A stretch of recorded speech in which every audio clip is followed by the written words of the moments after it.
साथियों, भारत आज दुनिया को दिखा रहा है कि टेक्नोलॉजी को एडॉप्ट करने में, उससे जुड़ने में वो किसी से भी पीछे नहीं है।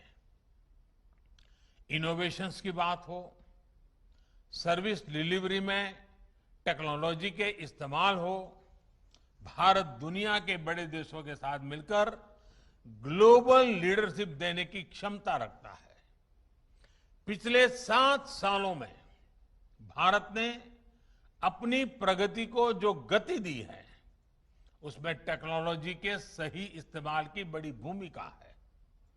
आप सोचिए, क्या 8-10 साल पहले किसी ने कल्पना की थी कि टोल बूथ पर करोड़ों गाड़ियां बिना किसी फिजिकल ट्रांजैक्शन के लेन देन से निकलेगी? आज के फास्टैग से ये संभव हुआ है।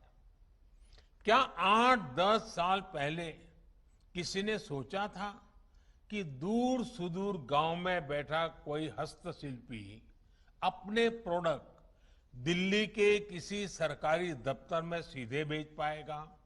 आज जेम यानी government e market place portal से ये मुमकिन है। क्या 8-10 साल पहले किसी ने सोचा था कि हमारे सर्टिफिकेट्स, डॉक्यूमेंट्स हर समय डिजिटली हमारी जेब में होंगे और हर जगह एक क्लिक पर इस्तेमाल हो पाएंगे? आज ये डिजी लॉकर से मुमकिन है। क्या 8-10 साल पहले किसी ने सोचा था कि भारत में एमएसएमई सेक्टर के उद्यमियों को सिर्फ 59 मिनट में लोन अप्रूव हो पाएगा? आज भारत में ये भी मुमकिन है। और इसी तरह 8-10 साल पहले क्या आपने सोचा था कि आप किसी काम के लिए एक डिजिटल वाउचर भेजेंगे और काम हो जाएगा? आज ये भी ई रूपी के जरिए मुमकिन हो चुका है। मैं ऐसे कितने ही उदाहरण आपको गिना सकता हूं। इस महामारी के दौरान भी देश ने तकनीक की ताकत को महसूस किया है। आरोग्य सेतु ऐप का उदाहरण भी हमारे सामने है। आज ये ऐप सबसे ज्यादा डाउनलोडेड ऐप में से एक है।